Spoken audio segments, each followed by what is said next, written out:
So ఈ skin క్యాన్సర్ని మనం నివారించవచ్చా ఆర్ తొలి దశలో తెలుసుకోవచ్చా చూద్దాము.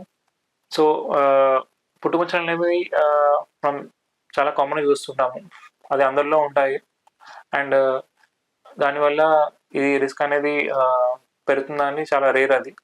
కాకపోతే మీరు చూడాల్సింది ఏంటంటే కొత్తగా ఇక్కడ మచ్చలు రావడం కావచ్చు, సైజ్ అనేది త్వరగా వేగంగా పెరుగుతుంది, ఆ రంగు మారడం కావచ్చు, ఆ షేప్ అని మారడం కావచ్చు, లేకపోతే అక్కడ పుండులా మారడం కావచ్చు, బ్లీడింగ్ కావచ్చు, అక్కడ స్కేలింగ్ అంటారు అట్లా. అలాంటి లక్షణాలు ఉన్నప్పుడు డాక్టర్ని వెంబడే కలవాల్సి వస్తుంది. అలాగే మీరు మంత్లీ వన్స్ అట్లీస్ట్ స్కిన్ అనేది ఎగ్జామినేషన్ అనేది చేస్తూ ఉండాలి. అలాగే మీకు ఎవరికైనా ఫ్యామిలీ హిస్టరీ ఉన్న వాళ్ళకి కొంచెం జాగ్రత్తగా ఉండాలి. వాళ్ళు రెగ్యులర్గా కలుస్తున్నారు డర్మటాలజిస్ట్ని. ఇలాంటి ఇట్లా లక్షణాలు ఉన్నప్పుడు వాళ్ళని వెంబడే చేస్తుండాలి.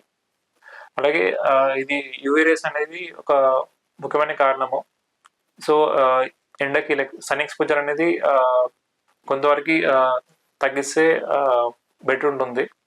అలాగే మీరు సన్ స్క్రీన్ కావచ్చు, క్యాప్స్ ఆర్ హ్యాట్స్ కావచ్చు, మరి ఎండ అనేది ఎక్కువ ఉన్నప్పుడు ఇలాంటివి జాగ్రత్తలు తీసుకున్నప్పుడు రిస్క్ అనేది మనం తగ్గించవచ్చు. Thank you all. ఈ వీడియో మీకు నచ్చినట్టయితే you can like, share the video. So you can subscribe the channel. And ఎలాంటి కమెంట్స్, డౌట్స్ ఉన్నాయని you can post in the channel. Thank you.